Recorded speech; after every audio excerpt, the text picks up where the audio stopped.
दोस्तों, आज के वीडियो में हम बात करने वाले हैं बालों की बड़ी कॉमन समस्या के बारे में, जिसे यीस्ट इन्फेक्शन कहा जाता है या बालों का फंगस इन्फेक्शन कहा जाता है, जिसमें एक प्रकार की शरीर में फफूंदी लग जाती है, कवक लग जाती है, फंगस फफूंदी लग जाती है और हमारे बालों को बहुत नुकसान करती है। ये बालों में खुजली भी करती है, लाली भी करती है, चकत्ते भी कर सकती है, फुंसियाँ भी कर सकती है और हेयर लॉस का कारण भी बन सकती है। ये क्यों होती है, इसके पीछे क्या क्या कारण काम करते हैं, इसका डायग्नोसिस कैसे होता है, इसका ट्रीटमेंट क्या है, होम रेमेडीज़ क्या हैं, कितने समय में ये ठीक होती है और इसके प्रिवेंट करने के तरीके क्या हैं, आज के वीडियो में इन सभी चीज़ों पे चर्चा करेंगे। आप पूरे वीडियो में मेरे साथ बने रहिए, क्योंकि ये बीमारी पूरी दुनिया के अंदर बड़ी तेज़ी से बढ़ती जा रही है। भारत में इस समय भी लगभग 6 करोड़ लोग स्किन और हेयर की यीस्ट फंगल इन्फेक्शन से पीड़ित हैं। दोस्तों, आगे बढ़ने से पहले एक अनुरोध, यदि आपने अब तक चैनल सब्सक्राइब नहीं किया है तो अवश्य कर लें, क्योंकि हमारे स्टैट से ये पता लगा है कि 92% लोग जो वीडियो को देखते हैं वो चैनल को सब्सक्राइब नहीं करते। हर वीडियो बनाने पे एक बहुत बड़ी मेहनत होती है। आप सब जानते हैं कि बालों की समस्याएं दिन प्रतिदिन बढ़ रही है और बाल हमारी सुंदरता में कितना बड़ा रोल प्ले करते हैं। यदि आप चाहते हैं आपको समय से बालों की साइंटिफिक वीडियो मिलती रहे और आप इन वीडियो के जरिए बालों की समस्याओं को समझकर उनका समाधान करने में हमारा योगदान दे सकें, तो आप चैनल को सब्सक्राइब करने के साथ साथ नोटिफिकेशन बेल भी दबा दें, ताकि सबसे पहले आपके पास हर वीडियो पहुंचे। बने रहिए मेरे साथ इस वीडियो में।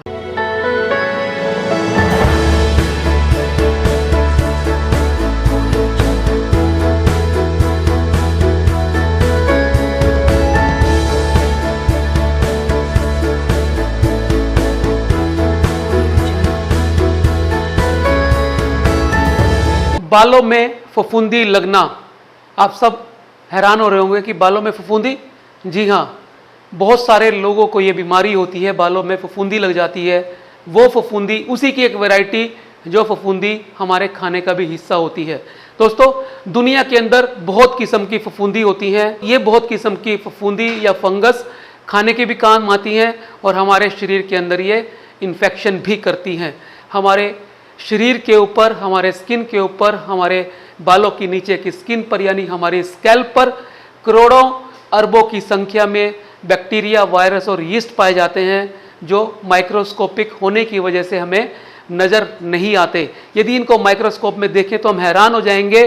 दोस्तों, जब पहली बार माइक्रोस्कोप की खोज हुई और इन यीस्ट, बैक्टीरिया और वायरस को उसके अंदर देखा गया तो दुनिया के सामने एक अजीब नज़ारा था, क्योंकि जिस पानी को हम पीते हैं या जिस भोजन को हम खाते हैं उसके साथ साथ हमारे शरीर में और हमारे एनवायरनमेंट में अरबों खरबों की संख्या में ये यीस्ट, वायरस और बैक्टीरिया मौजूद होते हैं और यही हमारी स्कैल्प पर भी होते हैं। जब इन्हें फेवरेबल कंडीशंस मिलती हैं तब ये इन्फेक्शंस कर देते हैं। ये अपना एक बैलेंस बना के रखते हैं यीस्ट और बैक्टीरिया का, जिसकी वजह से हमारे स्किन में कोई इन्फेक्शन नहीं हो पाता। और जब इन्हें सर्कमस्टेंसेस फेवरेबल मिलते हैं, यानी वार्म और ह्यूमिड एनवायरनमेंट मिलता है या किसी व्यक्ति का इम्यून सिस्टम कमज़ोर हो जाता है, तो ये वायरस, बैक्टीरिया और यीस्ट अटैक कर देते हैं और मनुष्य को फंगस, बैक्टीरियल और वायरल इन्फेक्शन से पीड़ित कर देते हैं। तो ऐसी ही एक फंगस कैंडिडा जिसे बोलते हैं, वो जब हमारी स्किन पे या बालों में लगती है तो उसे यीस्ट इन्फेक्शन कहते हैं और यही बालों में कवक या फफूंदी होती है। अब बात करेंगे लक्षणों की कि हमें कैसे पता लगे कि ये बालों में कवक, फफूंदी, यीस्ट या कैंडिडा का इन्फेक्शन है। जब बालों में खुजली हो, जब हमारी स्किन के ऊपर लाली हो, जब छोटी छोटी फुंसियाँ नज़र आने लगे, जब पर्पल या वाइट कलर के पैचेस हो जाएं, जब ड्राई या ऑयली डैंड्रफ के साथ ये मिक्स हो जाएं और जब हमारे हेयर लॉस भी होने लगे, तो आप समझ लें कि ये यीस्ट का या फंगस का इन्फेक्शन हो सकता है। दोस्तों, अब जानते हैं इसके कारण क्या क्या होते हैं। दोस्तों, हमारी स्कैल्प में फंगस लगने का सबसे बड़ा कारण होता है वार्म और ह्यूमिड एनवायरनमेंट। जब गर्मी ज़्यादा होती है और ह्यूमिडिटी होती है, डैम्प एनवायरनमेंट होता है, तब इन्हें मौका मिल जाता है पनपने का। वैसे तो यीस्ट हमारी स्किन पे होती है, जब यीस्ट और बैक्टीरिया का बैलेंस कमज़ोर पड़ जाता है तो ये अटैक कर देती हैं और फंगस इन्फेक्शन कर देती हैं स्कैल्प में भी और स्किन में भी। इसके अलावा पर्सनल ग्रूमिंग प्रोडक्ट्स यानी हार्श केमिकल्स का भी एक बड़ा रोल होता है इन इन्फेक्शन को बढ़ाने के लिए। यदि सिर में किसी तरह का कट लग जाए, इन वुंड्स के जरिए भी ये इन्फेक्शन एंटर कर जाते हैं और फंगस लग जाती है। प्रेगनेंसी के दौरान लग सकती है, डायबिटीज़ किसी व्यक्ति को हो तो लग सकती है, कैंसर में कीमोथेरेपी जब चलती है तब ये लग सकती है क्योंकि हमारा इम्यून सिस्टम कमज़ोर हो जाता है। किसी सर्जरी के बाद लग सकती है, और जब ज़्यादा स्वेटिंग हो जाए, ज़्यादा पसीना आ जाए तब भी ये हो सकती है। हमारी डाइट अगर अच्छी नहीं है तब भी ये हो सकती है, जिसमें मिनरल्स, प्रोटीन, विटामिन पूरी तरह से ना हो या शुगर उसके अंदर ज़्यादा हो, चीनी उसके अंदर ज़्यादा हो, तब भी ये फंगस लग सकती है। और दोस्तों इसका एक बड़ा कारण होता है स्ट्रेस, क्योंकि स्ट्रेस के अंदर भी हमारा इम्यून सिस्टम कमज़ोर हो जाता है, तो उसकी वजह से भी ये फंगस हमारी स्किन पे और बालों पे अटैक कर सकती है और फंगल इन्फेक्शन कर सकती है। दोस्तों आमतौर पे ये फैलती नहीं है, एक दूसरे से कंटेजियस नहीं होती हैं, कम्युनिकेबल नहीं होती हैं, लेकिन यदि किसी व्यक्ति का इम्यून सिस्टम ज़्यादा कमज़ोर है तब ये उस व्यक्ति को जल्दी से अटैक कर देती हैं। इसलिए सबसे ज़रूरी है कि अपने इम्यून सिस्टम पे लगातार काम करते रहें, अपनी प्रतिरोधक क्षमता ठीक रखने के लिए आयुर्वेद के आहार विहार का पालन करते हैं। दोस्तों बात करते हैं डायग्नोसिस। किसी व्यक्ति को कैसे पता लगे कि उसके स्कैल्प पर फंगस लगी हुई है, ईस्ट या कैंडिडा का इन्फेक्शन है। वैसे तो आपका चिकित्सक ये देखकर नंगी आंखों से ही बता देगा कि ये ईस्ट का इन्फेक्शन है।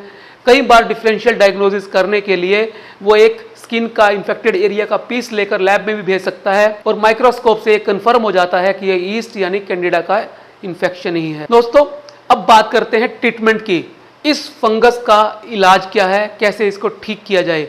दोस्तों एंटी फंगल ट्रीटमेंट इसके अंदर हमें देना पड़ता है। इसके अंदर ओरल मेडिकेशन भी चलती हैं लगाने की, यानी टॉपिकल मेडिसिन भी चलती हैं, ऑइंटमेंट भी हो सकते हैं, लोशंस भी हो सकते हैं। आयुर्वेद के अंदर फंगल ट्रीटमेंट के बहुत ही अच्छे रिजल्ट आते हैं, क्योंकि हमारे यहाँ पर ऐसी हर्ब्स हैं जो हमारे इम्यून सिस्टम को ठीक करती है। नुकसान करने वाले यीस्ट को हमारे शरीर से ख़त्म करने का काम आयुर्वेद औषधियों के जरिए किया जाता है। दोस्तों बहुत सारी होम रेमेडीज ऐसी हैं जिनको आप घर में ही इस्तेमाल करके काफ़ी हद तक इस फंगल इन्फेक्शन को ठीक कर सकते हैं। इसमें सबसे ज़्यादा बढ़िया रोल प्ले करते हैं ACV यानी एप्पल सीडर विनेगर। आप सब जानते हैं कि सेब का सिरका एंटी फंगल प्रॉपर्टीज़ रखता है, एंटी बैक्टीरियल प्रॉपर्टी रखता है। जब इसका स्वैब बनाकर इस फंगस के ऊपर लगाया जाता है तो फंगस मरने लगती है, क्योंकि इसके अंदर एंटी फंगल प्रॉपर्टी होने के कारण ACV बहुत इफेक्टिव है इस इन्फेक्शन को कम करने में। इसके अलावा आप एलोवेरा को यूज़ कर सकते हैं, उसके अंदर नारियल का तेल और नींबू मिला सकते हैं और अपनी स्कैल्प पर हफ्ते में 2 बार लगा के छोड़ सकते हैं। अपने खाने में हल्दी शामिल कर सकते हैं। हल्दी के अंदर नींबू और नीम की पत्ती का पेस्ट मिलाकर भी आप इस ईस्ट इन्फेक्शन पर लगा सकते हैं। इस तरह की पेस्ट लगाने से आप फंगल इन्फेक्शन को स्कैल्प से दूर कर सकते हैं। दोस्तों अब बात करते हैं प्रिवेंशन की, कैसे यीस्ट इन्फेक्शन को रोका जाए, कैसे इस फंगस को आगे बढ़ने से या होने से रोका जाए। तो उसके अंदर 3 बातों का विशेष ध्यान रखना है। पहला है स्कैल्प हाइजीन। आपको अपनी स्कैल्प को नियमित रूप से किसी अच्छे और माइल्ड शैम्पू से क्लीन करते रहना है। अगर स्कैल्प में इन्फेक्शन हो गई है तो एंटी डेंड्रफ शैम्पू लगाना है। अगर ये नहीं हुई है तो कोई भी अच्छा माइल्ड हर्बल आयुर्वेदिक शैम्पू इस्तेमाल करना है। यदि आपका इम्यून सिस्टम कमज़ोर है या आप लगातार लंबे समय से एंटीबायोटिक ले रहे हैं तो उससे बचने के लिए या वो कम किसी तरह से हो जाए, अपने फिजिशियन या चिकित्सक से आपको बात करनी है, क्योंकि एंटीबायोटिक लंबे समय तक यूज़ करने से इम्यून सिस्टम पे असर पड़ता है और फंगल इन्फेक्शन या बाकी इन्फेक्शन जल्दी हो जाते हैं। और तीसरा आपको ध्यान रखना है हेल्दी डाइट। आपको अपना भोजन अच्छा लेना है, संतुलित लेना है, जिसमें मिनरल्स, विटामिन, प्रोटीन भरपूर मात्रा में हो, और साथ साथ आपको अपनी नींद पे भी काम करना है और स्ट्रेस से बचने के लिए थोड़ा सा मेडिटेशन भी करना है। और 30 से 40 मिनट का वर्कआउट भी अगर आप करेंगे तो आपकी स्किन हेल्दी रहेगी, इस तरह के इन्फेक्शन से आप बच जाएंगे। दोस्तों अब बात है कॉम्प्लिकेशन की। यदि किसी वजह से आपकी ये ईस्ट इन्फेक्शन ठीक नहीं होती है और ये लंबे समय तक आपकी स्कैल्प पे बनी रहती है तो इसके आपको बहुत से नुकसान हो सकते हैं। पहला नुकसान तो ये कि आपको ये इचिंग कर सकती है, फुंसी कर सकती है, जलन कर सकती है और लंबे समय तक ये आपको परेशान कर सकती है, इरिटेट कर सकती है।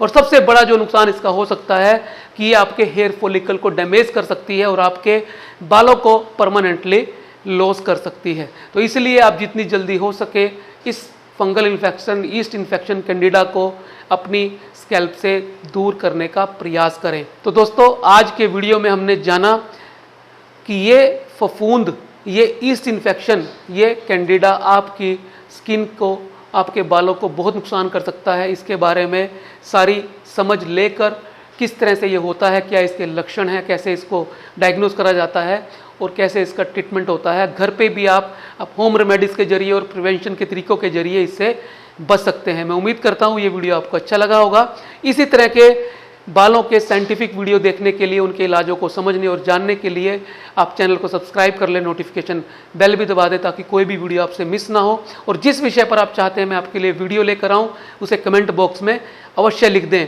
और इतनी मेहनत करने के बाद मुझे लगता है कि आपकी तरफ से एक लाइक तो बनता ही है। तो दोस्तों, मिलते हैं अगले वीडियो में फिर एक नए विषय के साथ। तब तक के लिए नमस्कार।